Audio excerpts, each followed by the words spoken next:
Hello les amis investisseurs minimalistes, j'espère que vous avez la super forme aujourd'hui. Et on va faire aujourd'hui un petit podcast sur est-ce qu'il faut se marier, est-ce que en tant qu'homme ou en tant que femme, ça vaut encore le coup de se marier en 2021 où je tourne ce podcast. Bien sûr, ce podcast, vous pouvez l'écouter en 2030, 2035. Je pense que la règle sera toujours universelle et que, comment dire, mon avis sur la question n'aura pas changé. Et c'est vrai que le mariage, le fait de se mettre en couple, de fonder une famille, de combiner tous les biens matériels, donc l'immobilier, la bourse, etc., euh, on n'en parle pas assez sur les chaînes d'investissement, alors que c'est quand même un gros sujet. Donc effectivement, il y a un certain nombre de choses qui vont se passer quand tu vas te marier avec une femme. La première, c'est déjà que tu vas devoir payer le mariage, un peu comme dans 4 mariages pour une lune de miel. Tu vas devoir louer la salle, tu vas devoir faire venir le DJ. Bon, c'est pas David Guetta non plus, hein, c'est des DJ de mariage, hein, c'est pas pareil. Tu vas devoir aussi payer le traiteur. Donc on peut voir les gros banquets qu'il y a dans les salles de fête. C'est juste incroyable. Quand tu as 100, 150 invités, ça peut vite chiffrer la bouffe, comment dire, la décoration aussi que tu vas devoir payer, les voitures que tu vas aussi devoir louer. Et je sais que ça se fait beaucoup dans les mariages arméniens. J'avais un pote qui est toujours arménien d'ailleurs. Il s'était marié, ou c'était un de ses cousins qui s'était marié. Il m'avait envoyé une photo. Et tous les membres de sa famille avaient loué une Mercedes. Donc une Mercedes à la journée, tu peux en trouver à 150, 200 balles. Et quand tu additionnes tous ces coûts, quand tu fais le total, hein, que tu prends la feuille, la calculatrice, eh bien on arrive à des montants qui sont assez colossaux. Un mariage, ça coûte entre 10 et 100 000, 1 million d'euros par moment. On est plus sur une moyenne de 15 000 euros à mon avis, mais ça coûte déjà 15 000 euros.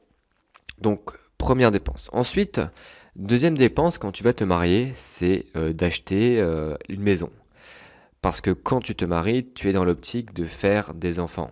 Et quand tu es dans l'optique de faire des enfants, il te faut un appartement ou une maison plus grande capable d'accueillir toute cette fratrie. Une maison avec un jardin où les enfants pourront s'amuser tranquillement. Une maison aussi où il te faudra plusieurs pièces. Dans le cas où tu veux faire 2, 3, 4 enfants, il va te falloir beaucoup plus de superficie. Donc ajouté à cette dépense du mariage, on a la maison. Et quand tu achètes une maison, par exemple à 300 000 euros, tu peux te retrouver avec des mensualités de 1000 balles, 1200 euros par mois. Donc on a pris ces deux dépenses. Je ne vais pas aller plus loin dans les dépenses, hein, parce que je pense que c'est les deux principales qui sont liées au mariage. Donc on voit déjà que le mariage, c'est quelque chose à prendre au sérieux. Il faut faire un business plan, il faut voir combien ça va te coûter avant de te marier. Donc la question, c'est pas de faire un budget prévisionnel du mariage, c'est vraiment de se demander est-ce que ça sert à quelque chose de se marier. Parce que quand tu engages des sommes comme ça, quand tu engages 15 000 balles pour faire ton mariage, que tu fais venir un DJ, que tu fais venir tous tes potes et que tu loues une Mercedes, et qu'en plus tu achètes ta maison à crédit, qui plus est, eh bien, est-ce que c'est un bon investissement? Parce que quand tu vois le mariage, il faut voir est-ce que c'est un bon investissement. Est-ce que les 15 000 euros que tu as mis dans le mariage, eh bien, tu as une rentabilité positive? Est-ce que tu as une marge positive? Est-ce que l'appartement ou la maison plus grande que tu vas acheter va vraiment te rapporter quelque chose? Euh, et pour répondre à cette question, eh bien, il y a une statistique que je vais vous montrer, que j'ai trouvée sur ce site, hein, c'est 45% des mariages finissent par un divorce. Donc 1,8 mariages pour un divorce. Et cette statistique, je ne sais pas ce que vous en pensez, dites-le moi dans les commentaires, mais cette statistique me fait peur. Donc ça veut dire en fait que autour de vous, imaginons que tu as 10 copains, 10 copains, copines qui se marient autour de toi, que tu vas aux 10 mariages, que tu profites bien du buffet et tout, que tu vas même dans leur maison. Eh bien, sur ces 10 personnes, eh bien, il y en a 5 Bon, 4,5, mais il n'y a pas 4,5 personnes, hein. Tu peux pas diviser les gens, c'est pas possible. Même si des fois, tu as l'impression que certaines ont un cerveau un peu moins volumineux. Mais ça fait 5 personnes, 5 potes à toi qui divorcent. Donc, est-ce que c'est un bon investissement? La réponse c'est non. La réponse c'est non. C'est comme si je te dis en fait, ouais ok, tu vas investir de l'argent sur l'action Total, mais par contre, tu as une chance sur deux que l'action Total, eh bien, elle arrive à zéro et qu'elle se casse la gueule. Est-ce que tu vas investir dessus? Je ne pense pas. Donc cette statistique, elle est vraiment super intéressante. On pourrait encore la développer, on pourrait encore entrer dans le détail pour savoir qui c'est qui initie le mariage. Mais là, on irait sur des débats qui sont plus de l'ordre, de l'ordre. Je vais pas te dire sur YouTube. Ce sera plus pour des podcasts exclusifs que je ferai à l'avenir. Donc on reprend la statistique hein, de ces 45% de mariages qui finissent en divorce. Et qu'est-ce que c'est, quelles sont les conséquences d'un divorce? Déjà, tu as des conséquences au niveau psychologique. Quand tu es un homme, par exemple, hein, la plupart des hommes qui m'écoutent, eh bien, on est assez sentimental de temps en temps. On a tendance à beaucoup s'impliquer dans une relation. On est là, on essaye d'apprendre des choses à la fille, on essaye d'être gentil avec elle, on essaye vraiment d'être le meilleur mari du monde. Et quand tu as cette implication, ce niveau d'implication, eh bien, un divorce, ça peut littéralement comment dire, te, te tuer, quoi, te tuer moralement, euh, te faire tomber dans la dépression. Et je me souviendrai toujours d'un mec que je connaissais via le tennis. En fait, je m'entraînais avec son fils et le père, un jour, enfin le père était très très sympa à chaque fois, très très fun, toujours le mec à faire une petite blague, toujours le mec à venir avec nous sur les compétitions. Et le mec, un jour, c'était il y a une dizaine d'années, eh bien, on a appris qu'il avait divorcé. Il l'avait pas dit lui-même parce que c'est pas quelque chose que tu vas crier sur tous les toits. Mais ce mec-là, le père de mon pote, avait divorcé donc après 15 ans de mariage. Et il fallait voir vraiment la différence de comportement qu'il a eu. Le gars, il est passé de mec fun, de mec qui raconte toujours des blagues des fois de cul, super drôle au passage, à un mec mais totalement dépressif. Tu lui parlais, tu sentais que le mec, il avait qu'une seule envie, c'est de rentrer chez lui, de boire de l'alcool. Donc vraiment triste.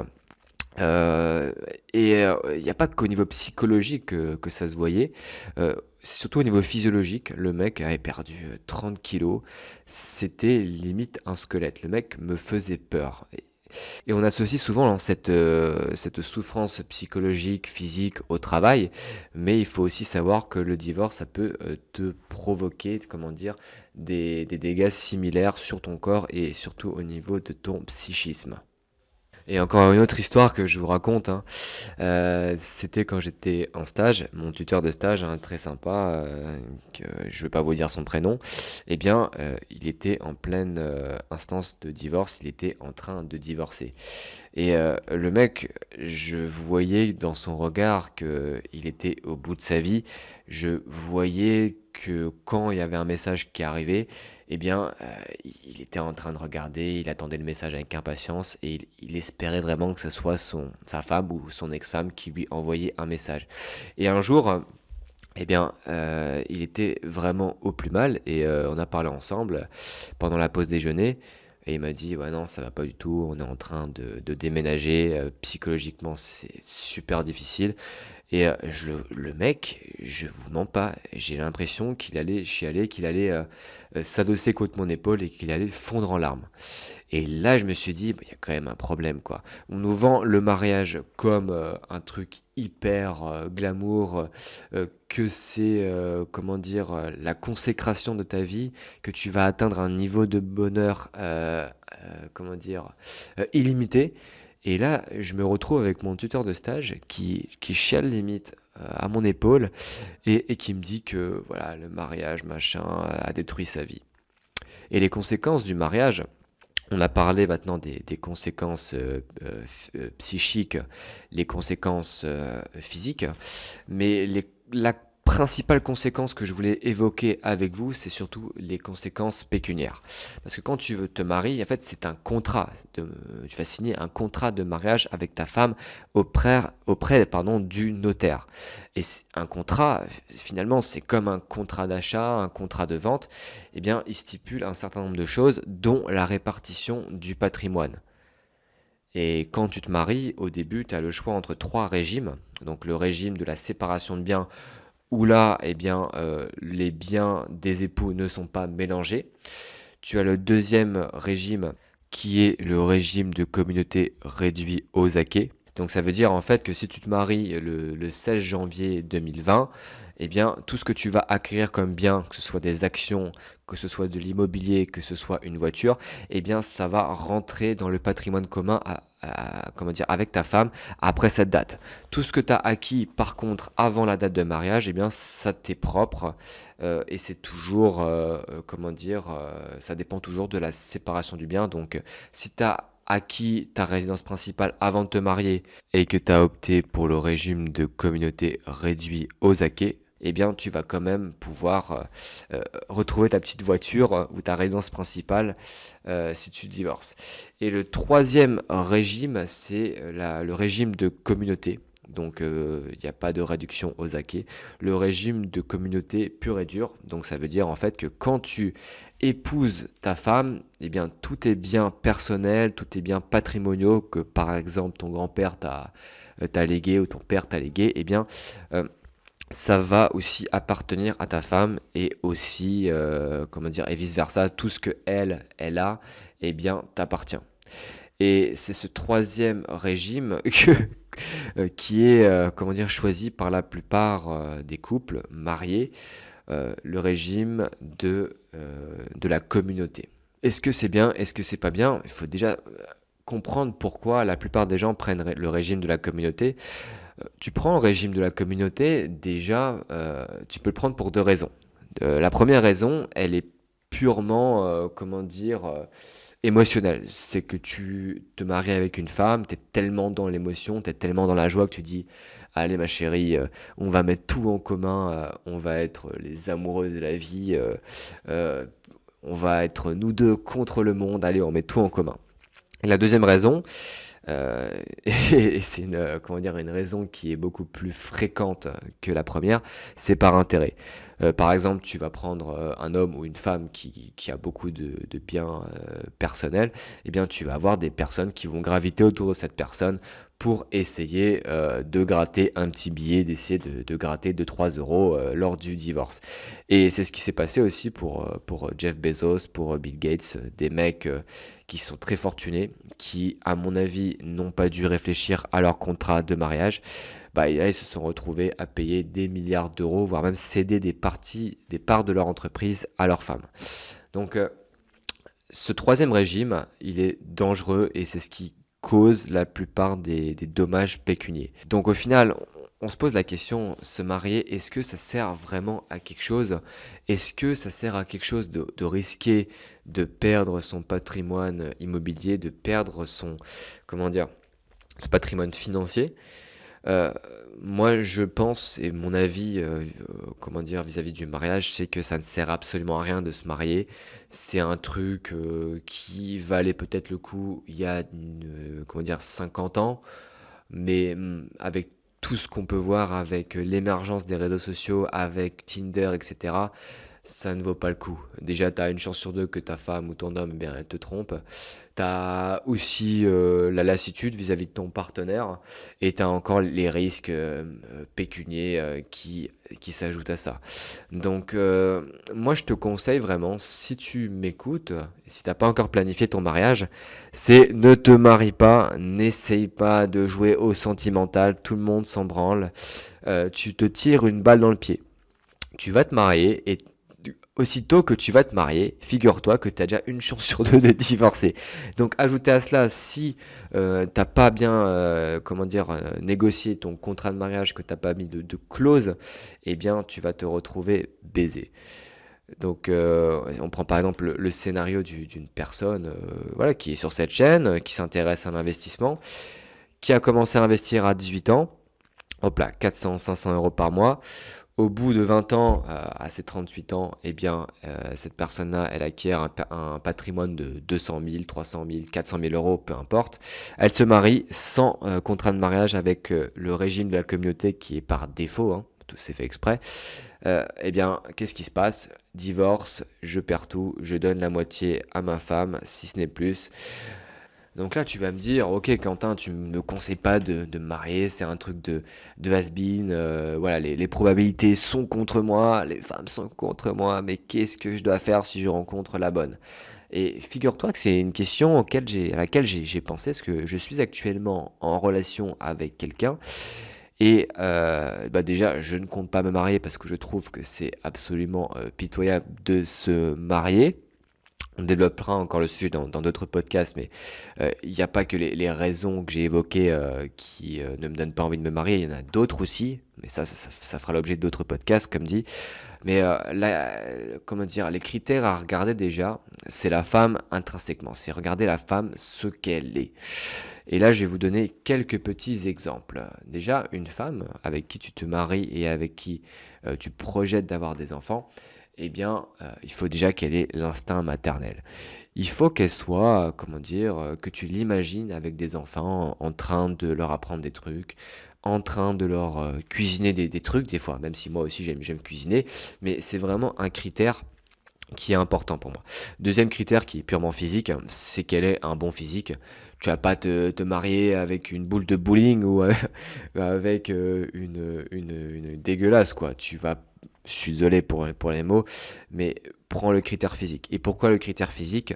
C'est pour que derrière, il y ait les gènes, les gènes de ta femme et de toi-même qui, combinés, en fait, vont faire un enfant beau, entre guillemets. La beauté est subjective, ok, mais il faut pas se leurrer non plus, c'est que dans notre société, le physique est important. Si tu te maries avec une personne, avec une femme qui est moche, entre guillemets, qui est grosse, qui a du diabète, du cholestérol, qui a 5 dents au lieu de toutes les dents, eh bien, tu risques d'avoir un enfant qui est pareil. Et moi, c'est ce que j'ai pu voir hein, en tant que prof de tennis. Je vois l'enfant, je sais exactement à quoi ressemblent les parents. Et quand tu as un physique dégueulasse, c'est dur à dire, hein, mais tu es discriminé, tu as moins de chances de trouver un travail, tu as moins de chances de te marier et tu as moins de chances d'être successful dans la vie. Donc, le deuxième critère, il est physique. Et ensuite, le troisième, il faut que, là je vais être dur, mais il faut que la fille, la femme, eh bien, il faut pas que ça soit une michto. Donc, tu peux faire des petits tests avec elle. Tu peux essayer de voir si tu l'invites au restaurant tout le temps, si elle accepte. Et tu peux même essayer de voir si elle te demande de l'inviter au restaurant. Moi, ça m'a toujours fait rire. J'avais un pote à Aix-en-Provence, quand je travaillais là-bas. On allait souvent au restaurant avec sa copine. J'espère qu'il m'écoute pas. Au pire, ça lui fera une petite piqûre de rappel. Eh bien, on allait au restaurant. Un restaurant qui s'appelait le Lautrex à Aix-en-Provence. Un super restaurant. Un peu gastro comme ça, j'avoue que je me suis vraiment bien régalé. J'avais pris un burger vegan là-bas avec les petites frites, la petite salade qui va avec et c'était vraiment bon. Par contre, c'était super cher. Et j'étais allé avec ma copine et il y avait mon pote et son autre copine. Et on était allé quand même 3 fois, et à chaque fois, mon pote l'invitait, quoi. Donc il se retrouvait à payer 80 balles. Donc lui 40, sa copine 40. Et ça m'a toujours choqué, parce que moi, quand je vais au restaurant avec une femme, il m'arrive des fois de payer. Mais après, c'est bon, je lui dis, ouais, tu vas quand même te payer toi, parce que si à chaque fois je sors en ville et que je dépense pour moi et pour ma copine, ma femme, je vais dire, bah, c'est pas très minimaliste, quoi, déjà, et j'aurai plus d'économie au bout d'une semaine. Et mon pote, chaque fois qu'il faisait une activité avec elle, que ce soit le restaurant, que ce soit une activité sportive, il paye, et ça ne dérange pas du tout la meuf de se faire inviter. Donc essaye de voir si elle aime se faire inviter, essaye de voir si elle t'oblige indirectement à l'inviter, et si les deux conditions sont réunies, c'est un gros red flag, hein. Franchement, c'est sauf qui peut. Prends un radeau à côté de ta rivière ou à côté de ton ruisseau et pars à l'aventure. Déserte-moi cette femme qui va ne t'apporter que des problèmes. Donc voilà, j'ai fini avec ce long podcast sur le mariage. Faites attention les gars, faites attention avec qui vous partagez votre vie. Faites attention à votre contrat de mariage, séparation de biens. Séparation de biens, je le répète encore, c'est important parce que à quoi ça sert finalement de construire un patrimoine pendant 20 ans si au bout de 20 ans il est détruit par un divorce. Donc voilà, j'espère que ce format vous aura plu. Dites-moi ce que vous en pensez dans les commentaires. J'ai essayé de ne pas être trop cru parce que l'algorithme YouTube n'aime pas qu'on parle de ce genre de sujet. Dites-moi ce que vous en pensez dans les commentaires et on se retrouve très bientôt dans une nouvelle vidéo ou podcast. Ciao ciao! Merci pour ton attention et tu peux également regarder d'autres vidéos sur cette chaîne et t'abonner également. À très bientôt!